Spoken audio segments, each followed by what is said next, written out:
Nosso pastor presidente, pastor desta igreja, que eu tenho a honra de representar aqui, até que eu faço ele perder a paciência comigo. Amém, pastor José?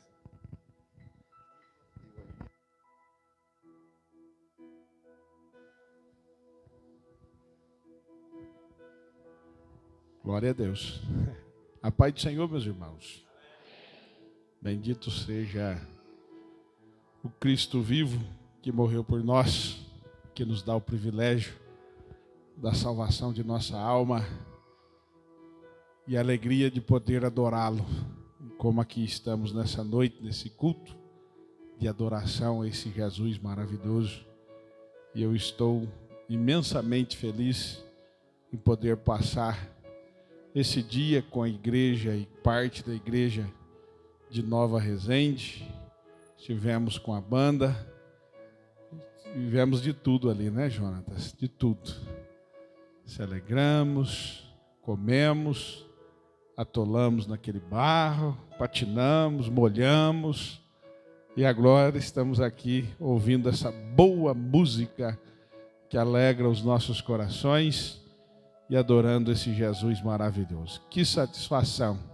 Há muito queria estar aqui, um dia como esse, bastante tranquilo, e hoje aqui estamos para a glória do Senhor. Eu vou ler aqui, já que você está de pé, o texto da palavra de Deus, depois eu prossigo com minha consideração. Quero ler 3 versículos de Ezequiel. Ezequiel, 3 versículos da palavra de Deus. Capítulo 1.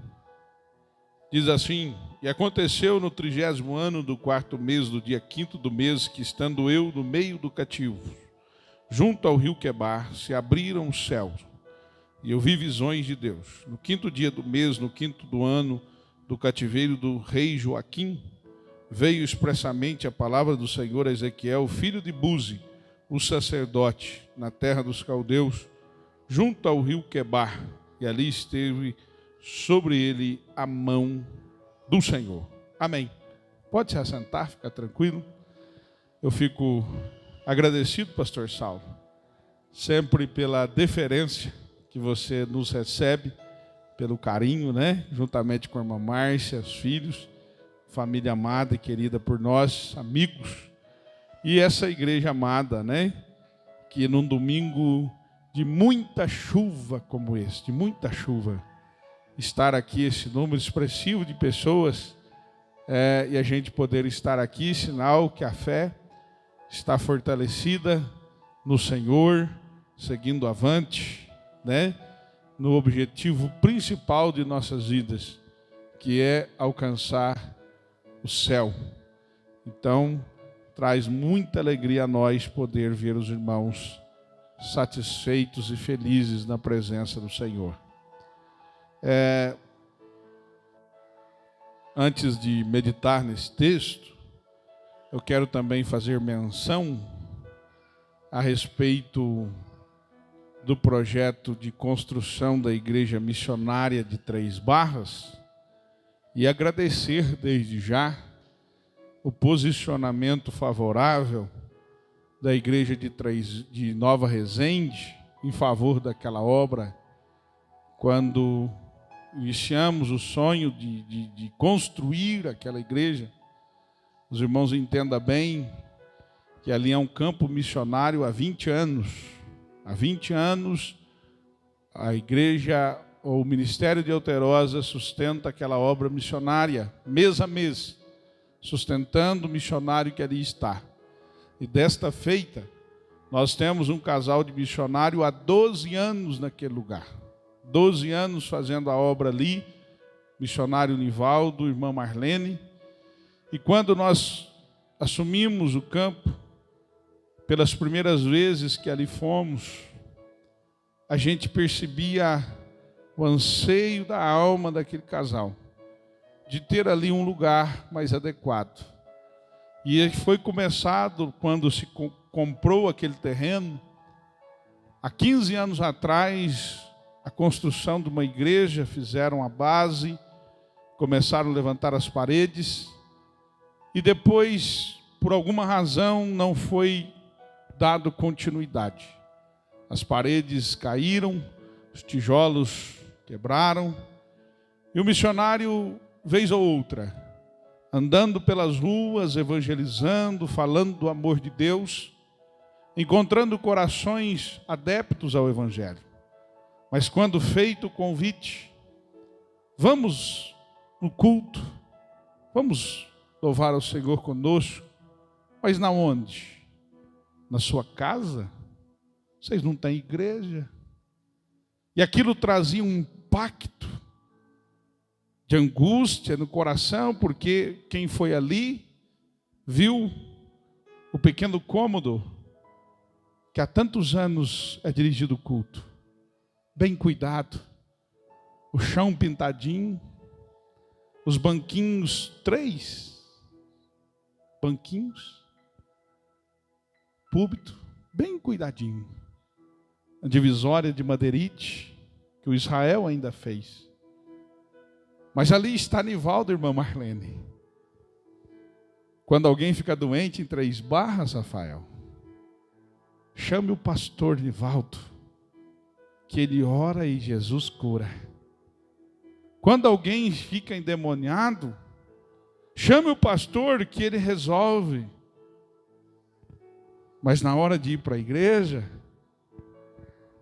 ninguém vai. Poucos. Temos 7, 8 membros ali. Por quê? Lá no centro, o centro é a cidade toda, né? Que é um vilarejo, tem uma suntuosa igreja católica. Parece que a construção custou coisa de 2 milhões. E nós, um cômodozinho. Dentro de um cenário desse, quando eu disse para Nivaldo e Marlene, dentro da cozinha deles, quando fui levar, irmão Nivaldo, nós vamos construir essa igreja. Os olhos lacrimejaram. A irmã Marlene é muito expressiva. Ela disse, glórias a Deus. A missionária vive doente, sempre nos médicos. Ela falou para a Késia ontem no WhatsApp, irmã Késia, a minha maior alegria, você comeu ontem lá, né? Comida boa. É preparar o almoço, pastor Wander, para a equipe que vai chegar lá. Parece que as enfermidades foram embora. Parece que as doenças foram embora. O casal de missionários está impactado. E 3 Barras também, né, irmão César Marques? As pessoas, quando ele, primeiro dia lá, nós estávamos numa equipe, ele foi na frente, vamos almoçar, tinha que sair dali para ir para casa. Ele foi na frente, parecia que ele não estava andando, ele estava flutuando nas coisas de 3 Barras. As pessoas apareciam na janela, ô seu João, como é que tá? Tudo bem? Parece que ele queria dizer, tá vendo? Eu não estava sozinho aqui pregando o Evangelho. Tinha gente comigo. Eu não estava abandonado aqui nesse lugar, não. Tem uma igreja junto comigo, tem um ministério junto comigo. Parece que ele queria dizer a isso. Em cada tijolo que vai sendo sentado ali, parece que o coração daquele homem vai se alargando de alegria. Obrigado, viu? Os pedreiros que estão indo daqui lá, os irmãos, serventes, em nome de Jesus até o fim. Nós vamos abraçar aquela causa e nós vamos lá com essa banda, com as bandas do campo. Nós vamos juntar todas as bandas do campo de Alterosa. E nós vamos fazer um desfile naquele lugar, nas ruas daquele lugar, irmão Reinaldo, com uma faixa dizendo, hoje estamos inaugurando a Assembleia de Deus aqui nessa cidade, para falar do amor de Jesus. Aramande Kanderai. Em nome de Jesus, logo, logo, Você que tem ofertado, que tem investido ali financeiramente, muito obrigado. Que Deus te recompense. Você que ainda deseja, Deus vai te dar a oportunidade para investir na obra missionária. Porque vale a pena, vale a pena. E um sábado que você puder ir lá, vá para você ver. Sábado agora eu não fui, eu não gostava nem de ficar olhando as fotos, porque me dava agonia, eu queria estar lá, não pude estar. De tão bom que é fazer a obra de Deus, estar construindo aquele templo. Que Deus abençoe os irmãos aqui de Nova Resende, que tem junto conosco, junto com o pastor Saulo, abraçado essa causa. Irmãos, Ezequiel foi um profeta de um tempo muito difícil.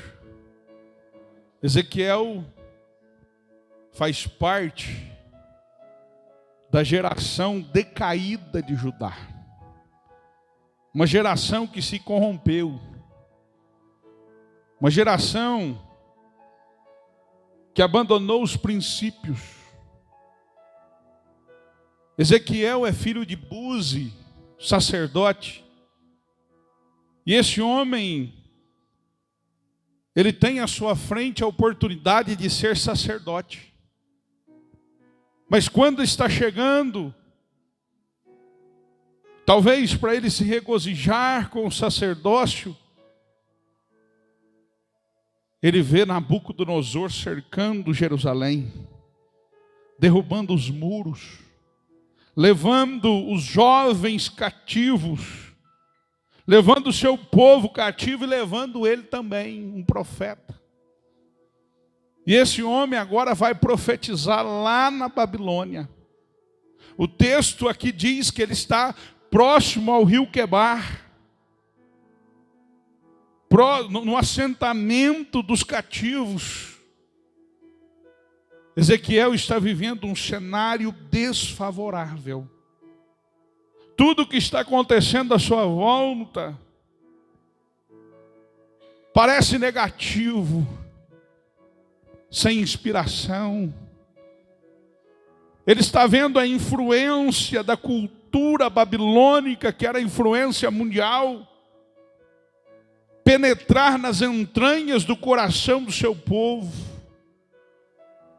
Ele está vendo o seu povo sendo subjugado por uma nação pagã.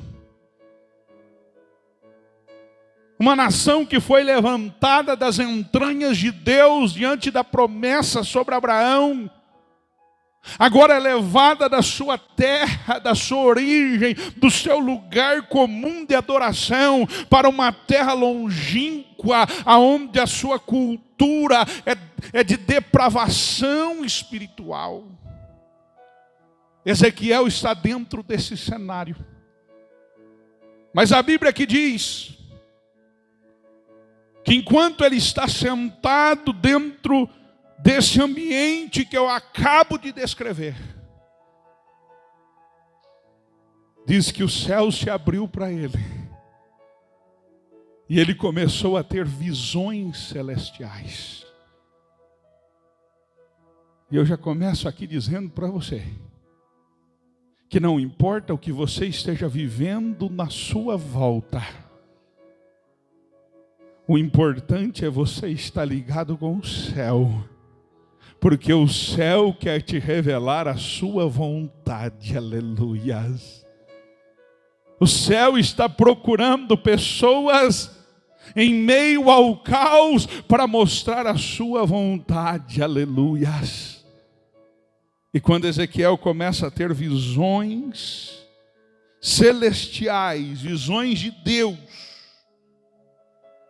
a Bíblia diz que e ali esteve sobre ele a mão do Senhor. E é disso que eu quero falar com você um pouquinho. Tenho falado muito sobre isso, isso tem me tocado muito esses dias. Sobre a mão do Senhor. Quando eu preciso da mão de alguém ao meu favor, quando eu estou esperando na mão de um político, quando eu estou esperando na mão de um patrão, quando eu estou esperando que alguém estenda as mãos para mim, certamente eu vou me frustrar. Porque a mão do homem falha em todo instante. Quando o médico cria uma esperança no meu coração, dizendo que há uma solução, a mesma mão que diz tem de ter uma solução, é a mesma que diz eu não posso fazer nada. Mas quando eu estou confiado na mão do Senhor, eu nunca serei abalado. A mão do Senhor. E Ezequiel vive neste cenário e começa a entender que ele precisa e ele depende de Deus neste cenário. Portanto, ele fala da mão do Senhor por 35 vezes no seu livro. A mão do Senhor me levantou. A mão do Senhor me ergueu. A mão do Senhor me sustentou. A mão do Senhor protegeu. 35 vezes Ezequiel fala de um relacionamento com a mão do Senhor ao seu favor. Isso mostra de uma pessoa vulnerável que depende da ajuda externa. Se eu estou falando para um povo, se eu estou falando para alguém que reconhece a sua vulnerabilidade, que reconhece a sua pequenez, que reconhece a sua impotência, que reconhece o quanto é fraco, então eu estou falando para a pessoa certa nessa noite, que depende também, como Ezequiel, da mão de Deus ao seu favor. Talvez você saiu da sua casa e veio para esse culto nessa noite com uma lacuna na sua alma, dizendo: Deus, eu não sei o que eu vou fazer com isso, eu não sei o que eu vou fazer com aquilo. Olha para o meu trabalho, olha para a minha família, olha para o meu ministério, olha que situação que eu me encontro. Mas eu quero dizer para você nessa noite, se você estiver esperando algo que alguém faça por você, esqueça, Deus está ao seu favor nessa noite, aleluia. É a mão de Deus que nos ampara. A Bíblia aqui diz que a mão de Deus sustentou Ezequiel. Davi, certa vez, quando está exilado também, e ele está lá debaixo da tutela do rei Aquis,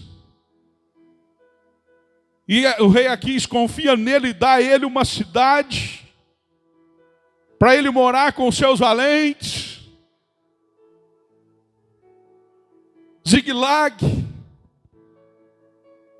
E Davi vai para a peleja com o rei para lutar contra o próprio Saul, que tinha se virado contra ele, e talvez fosse a oportunidade de Davi estar ali naquele embate. Mas os conselheiros do rei disseram: não queremos Davi aqui, porque Davi pode estar lá no meio da peleja e ele é fiel ao seu Deus, imaginaram eles, e se virar contra nós. Mande Davi que volte. E Davi com os seus volta. E quando ele chega em Ziglag de longe, ele já vê a fumaça. Os inimigos tinham entrado em Ziglag, tinham destruído a cidade. Tinha roubado todos os pertences que eles tinham. E levado cativo os velhos que ali ficaram, e as mulheres e as crianças. Não deixou nada. Diz a Bíblia que Davi chorou amargamente. Chorou até não suportar mais, até as suas forças se esgotarem. Davi e os seus homens choraram amargamente, ao ponto de seus homens se levantar do choro e dizer: vamos matar Davi. Porque é culpa dele que nós perdemos as nossas famílias. Mas naquele momento de desespero, em que Davi tem até ameaça de morte, que ele está abalado em toda a sua estrutura. Sabe aqueles dias em que tudo que você estava ancorado, toda a estrutura que te motivava, tudo aquilo que te fazia levantar de manhã e ter entusiasmo para viver. Sabe aqueles dias que parece que tudo isso perde o sentido? Porque parece que se esvaiu pelo vão dos seus dedos tudo aquilo que era o teu amparo, a tua estrutura, aquilo que te sustentava. É assim que Davi estava. E quando ele vê a sua vida ameaçada, a mão do Senhor o levantou. Ele disse: eu vou falar com Deus. Eu vou perguntar para Deus o que eu devo fazer. E Deus disse: Davi, pode ir para a peleja, que tudo que você perdeu, você vai recuperar. Ninguém vai tocar na vida das mulheres, das crianças, dos velhos, vai retornar tudo. E Davi, naquele dia que estava totalmente destruído, se viu se reerguer como um valente, e ir para a peleja, e trazer tudo que havia perdido novamente. Aleluia. Se você nessa noite já tem lutado com todas as tuas forças, já tem tentado resolver com toda a sua maestria, com toda a sua inteligência, você já elaborou planos, projetos, tentou arquitetar aqui, arquitetar ali, e nada deu certo. Nessa noite, se curve na presença de Deus. Se toda a tua estrutura que você tinha parece que se esvaiu, se curve na presença de Deus nessa noite, porque a mão dele vai te levantar e te sustentar nessa noite, e te dar, aleluia, as estratégias espirituais para que você seja um vencedor na tua peleja. Porque a mão de Deus, quando nos sustenta, não nos falta nada, não nos falta alegria, não nos falta força, não nos falta entusiasmo. Quando nós estamos tentando lutar por nós mesmos, nós estamos frustrados, caminhamos angustiados, caminhamos fraquinhos, sem força, não podemos com nada, qualquer coisinha nos abate, acontece qualquer coisinha, ao contrário, nós já nos arrasamos. Mas quando é a mão de Deus que nos levanta, quando é a mão de Deus que nos sustenta, nada nos para, porque não é na nossa força, mas é na força do nosso Deus. Aleluia. Lute na força de Deus, lute na força de Deus, se levante na força de Deus. Você acha que para Ezequiel era fácil ser profeta na Babilônia, mas ele não estava sustentado ali pela sua própria força, mas ele estava sustentado pela força do Deus Altíssimo. Aleluia. Eu sei que a tua vida não é fácil, eu sei que a tua peleja não é fácil, eu sei que manter a tua família de pé não é fácil, mas eu quero dizer para você nessa noite: quem está sustentando a tua casa não é você, quem está sustentando a tua vida não é você, é a mão de Deus que está te sustentando.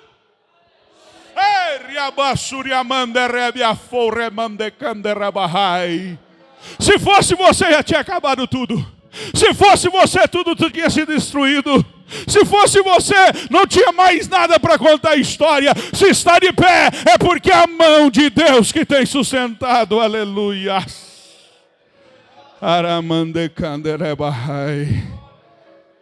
Aleluia. A mão de Deus levanta e sustenta. Elias visitou isso. Você sabe a história. Não existe profeta igual a Elias. Maior que Elias, palavras de Cristo Jesus, só João Batista. Um homem que sozinho encarou um reinado inteiro. Um homem que sozinho desafiou o rei mais maléfico da história, juntamente com a sua mulher maléfica, o homem que sozinho desafiou profetas que honravam a Baal e desonravam Deus. E quando simplesmente fez uma pequena oração, fogo do céu desceu. Quantas vezes eu e você estamos assim? Estamos tão crentes, estamos tão fortes, estamos tão prontos, que os desafios vão chegando, pastor Saulo, nós vamos vencendo. As dificuldades vão chegando, e nós nos ancoramos em Deus, e nada nos para. Mas tem um dia mau, tem um dia difícil, tem um dia que você olha para dentro de você, e você diz, não dá. Até aqui eu vi. Até aqui foi. Mas agora o que me resta é olhar para a minha miséria e pensar que deixar de existir é melhor do que a existência numa situação como essa. Quantas vezes, hein? Encostado lá naquele tanque de lavar roupa. Quantas vezes, hein, lavando aquela louça. Quantas vezes, hein, Gilmar, lá em cima daquele andaime. Deus, para que viver? Parece que nada dá certo.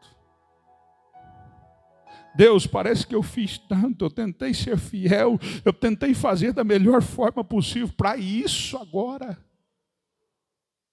Para estar sendo ameaçado dessa forma. Para nós parece que é pequeno olhar para Elias debaixo daquele pé de zimbro e pensar que ele está com medo de Jezabel. Mas, irmãos, entenda bem. Elias agora naquele momento está se sentindo sozinho, desamparado e pensando que não tem ninguém com ele naquela peleja. As suas forças interiores se esgotaram. Elias está olhando agora para a sua estrutura e está percebendo que não tem mais em nada para contar. Sentindo totalmente desamparado. E é desse jeito mesmo. Tem vezes na nossa vida que nós matamos leão, que nós destruímos urso, que nós devoramos gigantes. Mas de repente, por uma pequena bobeira, um simples olhar na janela nos destrói, nos arrasa, nos faz se sentir totalmente destruído. Mas é nessa hora que a mão de um Deus que nunca abandona ninguém, a mão de um Deus que nunca despreza os seus, a mão de um Deus que está sempre pronta para ver aquele que caiu, para poder colocar as suas mãos fortes e levantar novamente. Aleluia. Quando Elias está no deserto, entenda bem, deserto é lugar não habitável. E é para o deserto que nós nos escondemos. Nós não queremos ver as pessoas mais íntimas nossas quando estamos passando por problemas assim. Nós fugimos dos olhares das pessoas que nos conhecem. Quando nós estamos passando por um momento mais difíceis da nossa vida, nós não queremos se deparar com pessoas que sabem nos ler pelo olhar. E nos refugiando nos lugares áridos. Mas é lá que o Senhor nos encontra. Sabe por que Ele nos encontra nesses lugares? Porque Ele nunca esteve longe de nós. porque Ele nunca nos deixa sozinho, Ele sempre está ao nosso lado, aleluia. Você pode não estar sentindo a presença dEle tão perto como você queria, mas é você que está distante, é você que não está conseguindo enxergar, mas Ele está pertinho de você em todo o tempo, e as suas mãos se estendem para te levantar, aleluia. Não importa o que você esteja vivendo, e nem o que você esteja sentindo, Ele continua sendo Deus. E a mão dele continua sendo forte. E continua estando estendida. Aleluia. Você pode sentir a mão de Deus te amparando nessa noite. Você pode sentir a mão de Deus te colocando de pé nessa noite. Aleluias. Te dando a estrutura que você precisa para continuar, te dando a estrutura que você precisa para se reerguer, te dando a estrutura que você precisa para poder marchar ainda mais para os desafios que estão à sua frente. Ei, a situação não para aqui, as coisas não terminam aqui. Deus ainda tem propósito sobre a sua vida, Ele tem propósito sobre a sua família. Não é o fim não chegou para você ainda, porque Deus está contigo e a mão dEle te sustenta, aleluia. Oh, Ramande Kandereba Choremande Rai. Eu vou prosseguir aqui mais 5 minutos, porque ainda temos um trabalho a fazer. Poderia falar desse assunto por mais tempo, mas eu sei que o que já foi dito, e as poucas palavras que ainda direi, ainda tem endereço que é o seu coração, para te fortalecer nessa noite. Aleluia. Ezequiel, lá no capítulo 37 já, mais uma vez ele cita sobre a mão de Deus. E a mão de Deus, a mão do Senhor, ela me levou pelo Espírito do Senhor e me deixou no meio de um vale que estava cheio de ossos. Irmão, é tão precioso você confiar na mão de Deus, porque não importa para onde ela te leve, não importa. O importante é você estar sendo levado por ela. Você está num lugar de delícias, de regozijo, mas sem ser que a mão de Deus tenha te levado, se torna um lugar de maldição. Mas se você ser levado para um lugar como Ezequiel foi levado, por um vale de ossos sequíssimos, era um horror este vale, era um terror este vale. Ninguém quer ir para um lugar onde há corpos, ou na verdade esqueletos, onde a morte figura. Quem quer ir para o lugar de morte? Mas Ezequiel diz que a mão do Senhor, através do seu Espírito, o levou para um vale de ossos secos. Eu não sei na onde você está. Se você está no lugar da obediência a Deus, ou no lugar da desobediência a Deus, é você que sabe. Se você estiver no lugar da obediência a Deus, mas você está vendo à sua frente só morte, fique tranquilo, porque a morte vai se tornar em vida. Aquilo que parece ser derrota se tornará em vitória.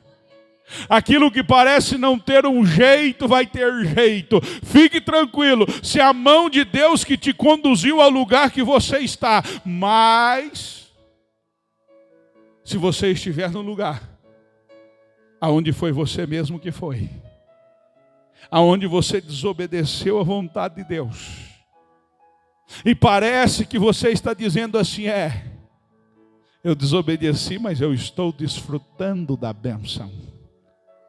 Fique tranquilo também, porque a derrota vai chegar.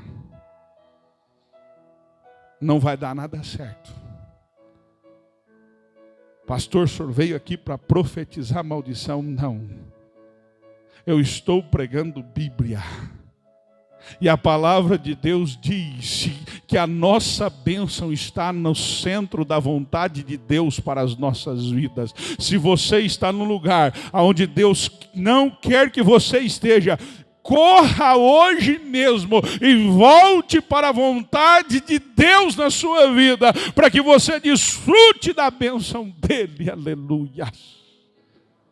Não fique longe da vontade de Deus. Volte hoje mesmo. Eu não estou dizendo aqui só para pessoas que saíram fora do caminho do Senhor, não. Eu estou dizendo para pessoas que estão na casa do Senhor. Às vezes Deus nos leva a lugares que não queremos ir, que não queremos passar. Os discípulos, Jesus reúne os discípulos e diz: passemos para outra margem. Os discípulos entram no barco, obedecendo Jesus. Será que Jesus não sabia que tinha uma tempestade, pastor? Mas ele diz: passemos. A tempestade faz parte da caminhada. Você está entendendo? A tempestade faz parte da caminhada. Talvez você está vivendo uma tempestade na sua vida. As coisas saíram do lugar. A normalidade acabou. Mas se você está em obediência à palavra de Jesus, passemos para outra margem. Aquiete o teu coração nessa noite, porque você vai avistar a outra margem. A vitória vai chegar, vai seguir grande bonança na sua vida. Fique quieto, aquiete o teu coração, continue confiando na condução da mão de Deus. Aleluias. É Ele quem corta a lança, quebra o arco, aleluia, queima os carros no fogo, Ele faz cessar as guerras até o fim da terra, e ainda diz para nós: aquietai-vos e sabei que eu sou Deus, aleluia. É nesse Deus que estamos confiados. Curve a sua cabeça. Senhor Jesus, eu ministrei a Tua palavra nessa noite. Palavra essa que Tu me ordenastes. E aí está a Tua igreja, a Tua noiva, que foi comprada com preço de sangue. E é Tu quem zela, é Tu quem ampara. É a Tua mão que tem conduzido a Tua igreja. Entre momentos difíceis, entre barreiras, entre tempestades, mas a Tua mão tem conduzido e sustentado a Tua igreja, a Tua noiva, o Teu filho. Por isso, nessa noite, Senhor, faça com que o Teu povo sinta o amparo das Tuas mãos. Aos corações que estão agoniados e angustiados, quem sabe chegou aqui, pensando na semana que se inicia, nas decisões que precisa tomar essa semana, nos desafios que tem que enfrentar essa semana, aleluias. Aramando e decandara bachore mandehai. Ah, Deus, dá o direcionamento através das Tuas mãos. Conduz a Tua igreja, conduz a vida das famílias, conduza, Senhor, os Teus filhos, segundo o Teu direcionamento. Ó Pai, assim eu oro e ministro, no nome de Jesus. Amém.